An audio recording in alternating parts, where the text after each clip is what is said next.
In innovation, you are implying that you're making improvements. And so that point of progressing forward, or always moving forward, is certainly right at the heart of innovation, and making sure that we are in a position of being able to do things better, faster, cheaper, more efficiently, more sustainable, and safer into the future is right at the heart of that.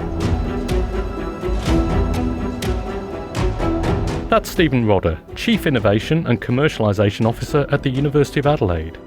He's here to clarify how to bring research ideas to market. Australia as a nation has to innovate. Universities provide a vehicle to support that innovation, and it helps us to remain on par with our peers in different parts of the world, but also then through into supporting developing nations. Hi, I'm Professor Andy Lowe, and today we're pulling back the curtain on innovation. What does it look like? Where does it come from? And what does it need in order to thrive? Join me as I look into the big ideas that will change the world. This is the Discovery Pod. Steve Rodda, welcome to the Discovery Pod. Thanks very much, Andy. It's great to be here. It's great to have you on. Here, Steve, you're Chief Innovation and Commercialisation Officer at the University of Adelaide. What do you think innovation actually is, and what does that represent? I think the innovation it's often a word that's a sort of a wow word that gets thrown around quite a lot. So I think the value of the definition of a word like innovation is probably diminished over the course of time, a bit like entrepreneurship and things like that, where it's so much more of the popular vernacular now. But innovation, I think, is really trying to push discoveries on the edge of advancements in new technologies or new approaches to doing things. And I think it's also easy to try to box innovation into things that might be new technologies as widgets or things like that. But there's also innovations that come through in public policy and innovations in community behaviours and things of that nature as well. So it's not just always widgets that come out of engineering or new drugs that might cure cancer that are on the innovative edge. Yeah, so it's that new stuff that comes out of research and going into application, isn't it? So do you see it as sitting between those two areas? I think the two are interconnected. I think it's probably more on the R of the R&D side than it is the D side. So a lot of what we do through the university and working with industry partners or trying to commercialise technologies is much more focused on the D bit. We've relied on or worked with university research professors to do the research, to do the innovation, and it's then putting it in the hands of people that can translate it, which is the D bit, the development part. Yeah. So how do universities play their role in this kind of innovation an R&D ecosystem? Obviously, universities are supported by taxpayers, and taxpayers want value for money, of course, and universities need to play their part in that. But of course, universities can't commercialise everything. They have to stop somewhere. So how do they work within that ecosystem? I think it's important to highlight that the role of a university in the community, we being based here, are certainly right behind things that we can do to support the prosperity of South Australia, and of that then flow-on effects more nationally. But it does cut across teaching as well as research. And I think that's when we are in a university system or university sector, that's really where you get the leverage off of both of those things. So research-informed teaching is in and of itself innovation. Universities don't exist just to simply graduate the next flock of lawyers or accountants or doctors. There has to be research-informed teaching that makes sure the curricula that those students are getting when they graduate from the university is relevant into today's community and makes them employable graduates. And so part of that then is the research profile of the university. How is it that the research that the university undertakes isn't just excellent, but it's also relevant? And I think that's where you get a lot of the validation in those approaches when industry come. Investors come. They want to know who the leading professors are. They want to get access to intellectual property. They want to get access to the cutting edge expertise and capabilities that those industries or those investors might not otherwise have access to. But a university, not just University of Adelaide, of course, but universities all around the country offer that. Look, it's really interesting. You've kind of stretched the definition of innovation there a bit, and you've kind of moved it from a noun, a thing, into a verb. It's kind of how we do things now, isn't it? It's a bit like sustainability. Of course, we're all sustainable, and now we're all sustainable and innovative as well, or adopting innovation as a way to do things. But look, without sounding flippant, I mean, that it's critically important, isn't it? It's critically important that universities are able to apply that innovation not only through research where they would traditionally be developing that new thinking, but also applying that back into teaching and also systems and policies as those move forward. Yeah. I think there's also a bigger piece there around our position globally. Australia as a nation has to innovate. Universities provide a vehicle to support that innovation, and it helps us to remain on par with our peers in different parts of the world, but also then through into supporting developing nations. How are we actually able to be leaders globally, to be able to support humanitarian efforts in different parts of the world, disaster recovery, all those different sorts of things where innovation, new technologies, new approaches, new ways of managing crises or catastrophes can actually be coming out of university research and university professorial thought leadership. So, because we're not standing still, are we? The world around us is moving. No, we have to keep moving with that world. And innovations that we're developing today may not be relevant tomorrow, and the ones we're developing today may not have an application today, but they may tomorrow. Yeah. So it's a very dynamic kind of ecosystem that we're operating within. I think it's also, it's probably taken for granted that in innovation, you are implying that you're making improvements. And so that sort of point that you're making of progressing forward, always moving forward, is certainly right at the heart of innovation and making sure that we are in a position of being able to do things better, faster, cheaper, more efficiently, more sustainable and safer into the future is right at the heart of that. To innovate is to improve. It's such a simple notion, but as Stephen has explained, this means so much more than just inventing new widgets and discovering new drugs. What drives innovation? It's about a passion to improve our environment, our community, and the society in which we live. I've been lucky enough to witness this passion several times already on this season of the Discovery Pod. I want to see hemp, I want to see agave, I want to see salvia, I want to see plantago, all these things grown in not just as crops, but also as resources. Food production is responsible for somewhere between 25 to 30% of our global greenhouse gas emissions. So finding ways to reduce the environmental impacts in general that food production has, that's probably where I would make most difference. I observed that it's a very serious issue monitoring such a large-scale structure underground. So I thought then of designing a monitoring system that could monitor that in a very short period of time and without interfering with the production. But I think there is still so much more to do, and I can tell you that at night I kept thinking of where we are at and how much we still have to accomplish. So I think it's really the beginning of this story. No matter the subject area, my guests have always been acutely aware that their research has the potential to be globally significant. But how do we get homegrown talent to shine on the world stage? If I asked you to think of a place where innovation currently thrives, you'd naturally think of Silicon Valley in California. What do we need to get Australia up on that mantle?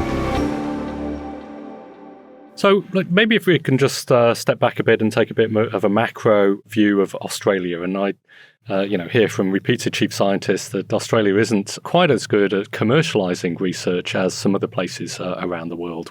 And I think you and I, we went on a trip to Israel about 4 years ago, didn't we? Yeah. So, look, it was a really interesting ecosystem there. You've got a very well-supported ecosystem for innovation, but you've also got a lot of support and training around a population and a very focused kind of pressure cooker kind of environment that operates there that's driven towards this innovation and then adoption. How do you think we can make those kind of dynamics work here in Australia and particularly here within South Australia? I think there's a couple of aspects to that. So one is cultural, and I'll come back to that point.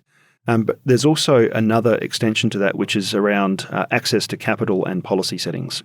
So if you look at the environment in the United States and in Israel for that matter, there has been a good level of funding available to support commercialisation or early stage startup companies or even scale-up companies to get access to risk capital, predominantly through grants, through government schemes, but also to then leverage into different investment communities as well, that have been there for a long time. The funding mechanisms in Israel, the state of Israel, have been there for decades, and the government policy to support that translation step in entrepreneurship has been there for decades. Similarly, in America, some of the policy positions and funding schemes like SBIR grants have been around for a very long time. And so that means that the community can actually then become accustomed to those programs. They know how they operate. They know how to leverage them. And there's a mechanism by which you can actually start to build momentum in the system and part of the pipeline for how technologies can come through the system, know they've got a path forward to transfer or translation, knowing they can leverage these sorts of policy positions or granting schemes. And then that brings in investment community or investment appetite. So I think one of the things that we've struggled with here in Australia is a lack of consistency in that both the funding availability but also policy through different changes of government. There are different changes in scheme and levels of funding. And how that funding is administered. And that then has an impact, I think, on the ability or the appetite of our community here locally to invest. The cultural piece then is also, I think, around risk-taking. Yep. So how are we supporting our academics in universities to be entrepreneurial? Maybe not entrepreneurs, but entrepreneurial. And how are we supporting our community, whether it's high net worths or family offices or companies with lazy balance sheets, or groups of investors to come together to have opportunities to invest in those new technologies or to invest in companies that are commercialising those technologies that might not be ASX listed or accessible to investors more broadly. And so I think there's a couple of levers there which if we were to get right, get the settings right, it would take time because, again, it's about momentum and building things through the pipeline. But I think those sorts of initiatives could have quite a fundamental shift or move the needle, as you say, economically here in the country. And are we starting to see some of those come into place? We're probably seeing some experiments, particularly in the funding space. But as you say, it's probably about consistency. Yeah, so I think what we're observing more broadly across the nation, and especially as it relates to funding into universities, is programs at scale. And so competitive grant schemes like the ARC and the NHMRC are and will always be important, but the bucket of money there isn't growing, but the competition is. And so that's fine. It's great for building the next breed of professors and reputational metrics for universities. But it's funding schemes at scale where people have to hunt in packs. People have to collaborate across university and industry or across universities to be able to compete or put forward compelling business cases to be awarded these monies. The Defence Trailblazer is a great example of this, announced just in April, led by the University of Adelaide in partnership with the University of New South Wales, as a funding scheme launched by the federal government in November last year, but at scale with focus. So the applications had to be linked to a national manufacturing priority, of which there are 6 in the country. You couldn't choose more than one. So there's the focus bit. And the scale is $50 million as a grant from the feds. So having the ability of that level of capital to put behind a program in one particular area hasn't been done before in the country. And so for the 6 universities that received $50 million each from that funding scheme, we're now in a position to really get behind some of these things. I think we're aligned with industry straight from day one to drive those commercialisation and research transfer outcomes in a way which I think will actually fundamentally move the needle for the nation. Yeah. So we probably shouldn't beat ourselves up too much then, because what we should recognise here in Australia is there are some of those really big funding opportunities, as you say, that encourage academics together with industry partners to go hunting as a pack. I mean, obviously you've got the new ones around Trailblazer, but you've had the CRC program, Cooperative Research Centre. You've had the medical research funding as well, the large funding investment there. And also in the agriculture space, of course, we've got the research development corporations. And so between those, you've probably got access to a couple of $1 billion for that kind of large-scale innovation-based work. Yeah, I think so. Yes, I completely agree. There's always more that can be done. Yeah. Scale and focus is great, but more scale will be even better. Some of these things that are new or newer programs will take time to have the results or the tangible outcomes you can point to as measures of success. But I think another aspect to this is also that we don't celebrate success. You can typically count on one, you might trouble your second hand of what are considered successful commercialisation outcomes in the country, and plastic money and Wi-Fi and Gardasil and the usual ones. The ones we always hear, yeah. That's right. But that is really just the tip of the iceberg. There are so many other great outcomes that have happened commercially and demonstrated again the excellence and relevance of research in this country and even in this state that you just don't hear about. And so there's a better job that we can be doing as storytellers, I think, as well, which helps to convey to the community the value proposition of research in universities more, and also the value proposition of universities into federal ministers in Canberra, that this is actually something we produce and help the country with. And it also helps build confidence, I think, in that ecosystem. And then we'll build new money coming in and investment coming in as well. Because we hear about then Australia and how that ecosystem can generate these innovations, how it can commercialise. And, we're still stuck with a story that Australia can't commercialise that. Whereas celebrating those successes, we should be turning that story over. That's right. And then I think also success breeds success.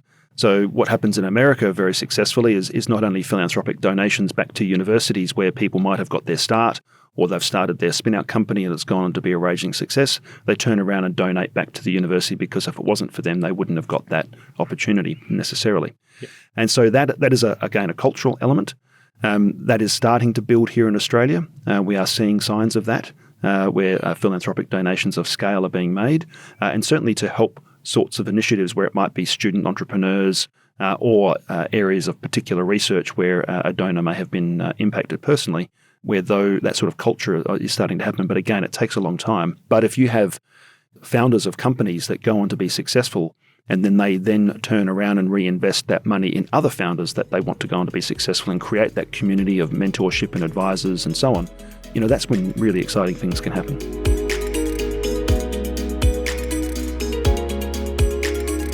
So we know what makes innovation hubs like Silicon Valley tick. Well-structured systems of funding and grants combined with a healthy appetite for risk and a hand up from those who've gone before. In Australia, we're taking our first steps on the pathway to becoming an innovation paradise. But we have a long way to go before we can match the incubation culture in the US. So what are the next steps to empower future generations to bridge the gap between big ideas and big business?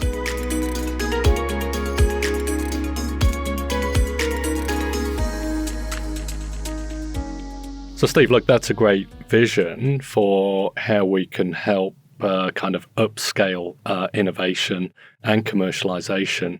But what kind of practical assets do we need to kind of enable that vision? Do we need people? Do we need more funding? What do we need in that ecosystem? Yeah, I think it's both actually. So money follows good people and good ideas, and there is a lot of risk capital available in Australia. People might not know where to find it, or know how to connect with it, or how to sell into it, for want of a better way to describe it.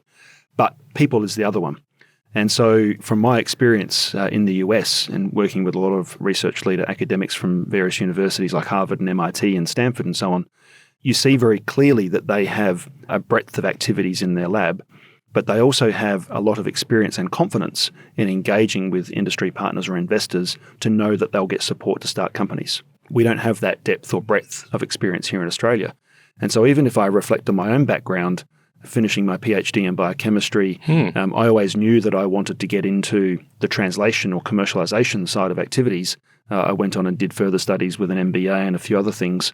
But that skill set of taking your critical and analytical thinking you get through doing a master's or a PhD and applying that into different career paths that might not necessarily be at the bench or at a university, but more on the commercial interface, whether it's into finance, whether it's into law, whether it's into intellectual property strategies, or into supporting commercialization. It might be general manager in a company, it might be business development, it might be getting on the path to being a CEO of a startup company. Those skill sets really are quite hard to find in the country. And so when we're trying to do things at scale, be it better partnerships with industry, or trying to find people that have got the skills and appetite to step into a startup company as a CEO, that's one of the key risks when you're actually talking to investors. Who's going to run this thing? Yeah, it's great we've got the professor at the university, and it's great that we've got the investors lined up who want to put the money in. Yeah, who's going to do the work? Who's going to do the doing in the middle? Yeah. And we need people that know how to do these things. And it might be, I sort of flippantly describe it with one of the examples I tell with a professor at MIT. Sangeeta Bhatia had a pocket full of part-time CEOs in her pocket because she knew that she could build IP assets in her research, but know that she could spin them out because she had access to investors, she had access to executives that could step in to run these things.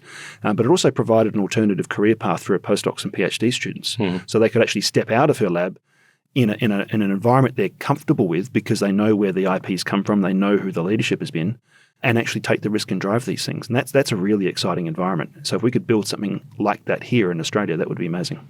And it offers career paths for young people coming through the university sector. You're never going to get the professor to do it, and you probably don't want the professor to running those companies. The superannuation, is too risky to take the leap. You want the young, hungry postdocs, PhD students that are coming through with those skills and that skill set to drive that innovation. That's exactly right, yeah. You certainly want the professors involved, and they might be on the scientific advisory board or something like that. Yeah. And not everyone is geared to step out and be that entrepreneur. Like I said, we want to maybe support our academics to be entrepreneurial, but maybe not entrepreneurs. But we still do need that skill set.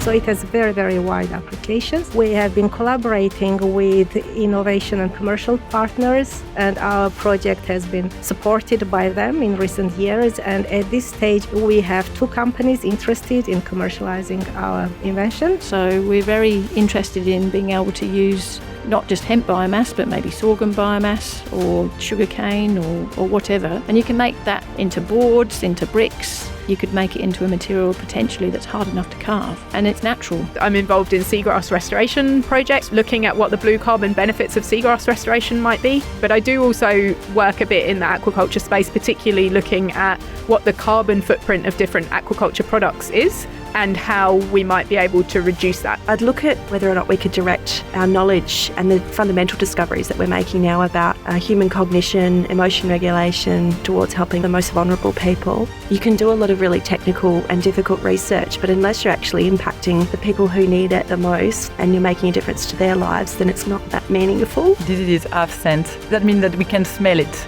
That's the true revolution. Because we have always been checking disease, looking for antigen or genetics, but we've never tried to find disease looking at volatile organic compounds on our sweat, on our bodies. If we're going to change the system, we actually have to start in the communities from which these people come. Because if you can build a fence at the top of the cliff to stop those people falling over in the first place, rather than park an ambulance at the bottom of the cliff to scrape them up when they do, we're going to have far more success. So I would contribute to a program of research which moved away from putting the onus on changing men to putting the onus on reforming health services delivery.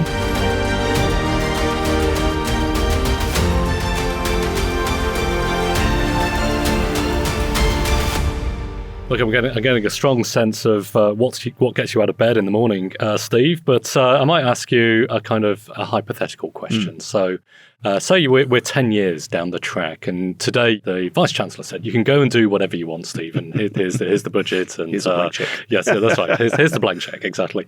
In 10 years, looking back, how will you have made history? Look, I think even coming back to the start, innovation and the rate of innovation is escalating over time.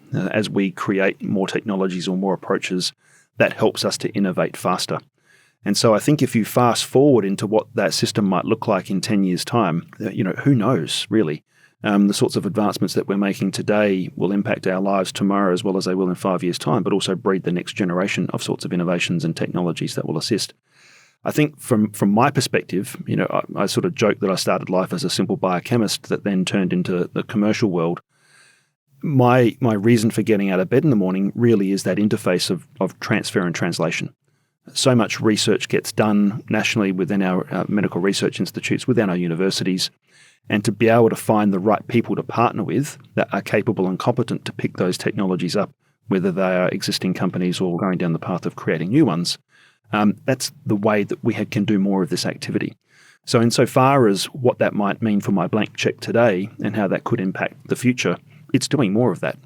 It's empowering research academics to think about how to partner with industry, to think about how to partner with investors, to build breadth in their research programs so that they can still get their competitive grants and graduate their students, but they also have the ability to have riskier projects, for want of a better way to describe it, that are on the cutting edge of innovation, where they know that if that experiment fails or that technology doesn't succeed, it's not at the end of their career, or it's not going to impact their promotion trajectory. And so I think if we can create that safe space, again, for want of a better way to describe it, but make sure there are those mechanisms and means to transfer things out and work collaboratively with partners, that's going to be something which can really, I think, help to drive many more commercialisation successes. Yeah. Look, and that's a complex mix, isn't it, between overcoming some of the cultural barriers, the fear of failure, the barriers to promotion, access to opportunity. But this idea that you could experiment and really try that out. And I guess, the big KPI might be that then the chief scientist stands up and now says Australia is now the lead globally in innovation and translation of research.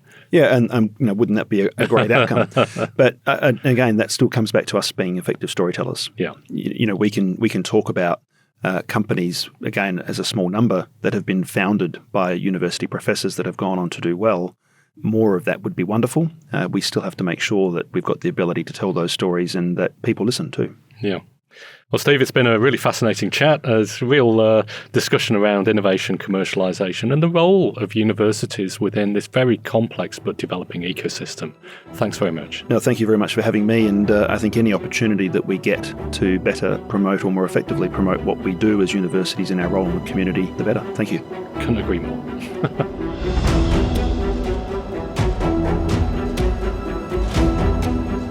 I love the point that Stephen makes about the importance of effective storytelling in research and innovation. Hearing the stories about our research goes right to the heart of what we do here on the Discovery Pod. Thank you, Stephen, for joining us today. And thanks as well to you for listening. If you enjoyed this episode, please tell your friends, leave a review, and rate us 5 stars. This helps other people find us.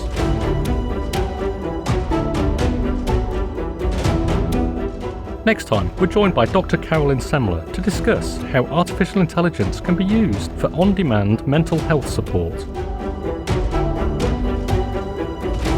The question is, how do we feel about talking to an artificial intelligence algorithm? And from an ethical perspective, do people need to know that it's an intelligent agent they're speaking to and not a real person? Because there's issues there to do with what happens to that data. Because as you're interacting with that agent, presumably that data is going then back into the algorithm and it's retraining. So is it okay for that data to be used to improve the model? Who has ownership over that? How do we ensure privacy, confidentiality? Can it fill the gap? Hit follow to be notified of every new episode. Meanwhile, if you have a topic you'd like us to explore, you can email us, podcast@adelaide.edu.au. We'd love to hear from you. I'm Professor Andy Lowe, and you're listening to the Discovery Pod, brought to you by the University of Adelaide. So, what do you want to know next?